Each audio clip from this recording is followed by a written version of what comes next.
everybody, welcome back to another vlog on the channel, and today I'm going to be showing you a $2,500 system where I really paid attention to aesthetics, basically over performance. So the first thing that we went with here is a 10700K. Now, the only reason I went Intel with this build is because there was a Z490 board that really I felt like fit with the board. So then at that point I had to go with Intel. So 8 cores, 3.8 gigahertz, overclockable boost clock, 5.1 gigahertz, and this is available for a little over $400. And then here, I went with the ASUS Strix LC360 cooler in white. Now, it has their AuraSync RGB software. You get a white radiator, white tubes, white water block. That's also RGB, and it also has some RGB fans, which is pretty cool. And it does support the LJ1200 socket, which is the socket that we will be using today. So here's the motherboard that I really liked. This is the Z490 Vision G. Now I like this for the white kind of accents, because, you know, this is kind of a white build, themed build. We got an M.2 slot, but we actually have to use the bottom one because the top one is non-functional, as Intel prepares, I think with the next generation, actually, of CPUs to add PCIe Gen 4 support. So that's pretty interesting there. You do get a pretty plain box, but it's totally fine. 4 DIMM slots, ATX 24 pin, 8 pin, and a 4 pin. Now we don't need the 4 pin, but I just included it, so that's basically up with that. And then you got 3 PCIe 16X slots, or they look like it. I don't think this board supports SLI, I don't think. Let's make sure, because I forgot to look actually, to tell you the truth. Yes, it does support 2 ASLI actually. So then probably these top 2 slots would be your where your graphics cards would go. So that's basically that. And then here we have the Corsair Vengeance Pro, RGB Pro, in white. Now, I have 2 of these sticks in black, and they look absolutely amazing. So I went with the white ones here. So with RGB, so you can set them, you know, obviously, you know, you could set them to a white LED if you wanted to, but these are 3200 speeds, CL16, obviously DDR4, and then you can get those for about 80 bucks a kit. And then if you don't need 32 gigs, then just honestly just get rid of one of those.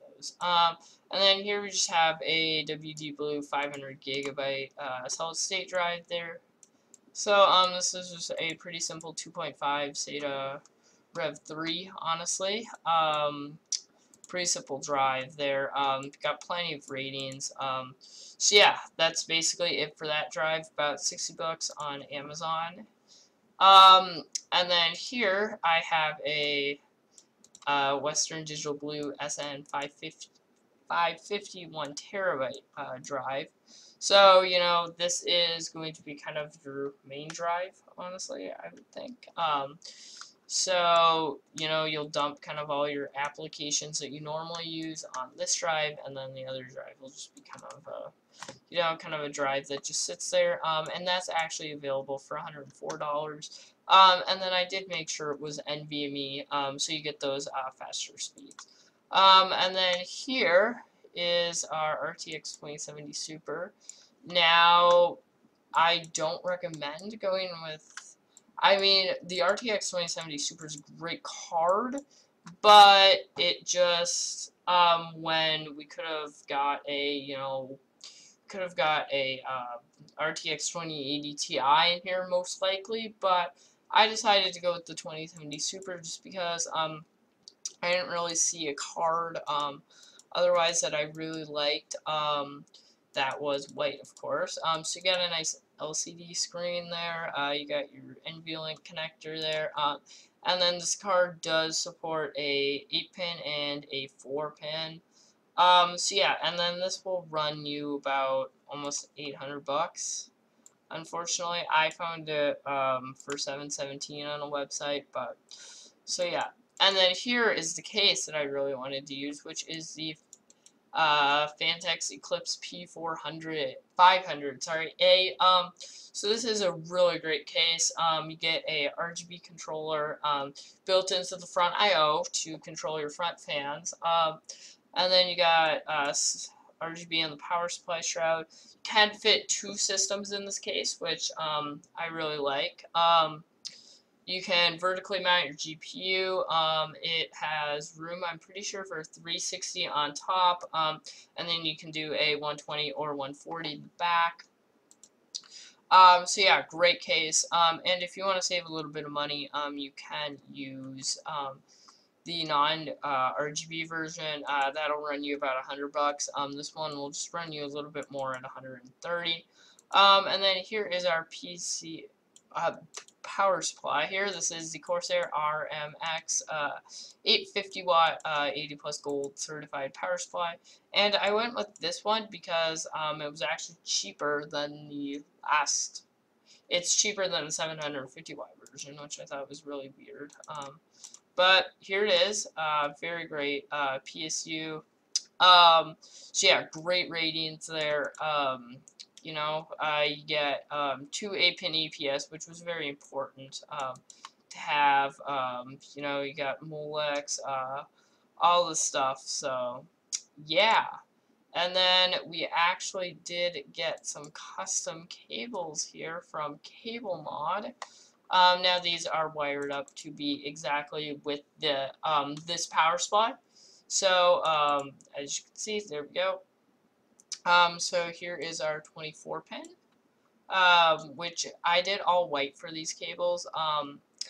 Obviously 4 plus 4-pin EPS. You can go with an 8-pin. I don't know. I'm pretty sure the 4 plus 4-pin was a little bit cheaper, so that's just why I went with that. 4-pin EPS, of course, for our motherboard, and then a 6 plus 2-pin and a 6-pin.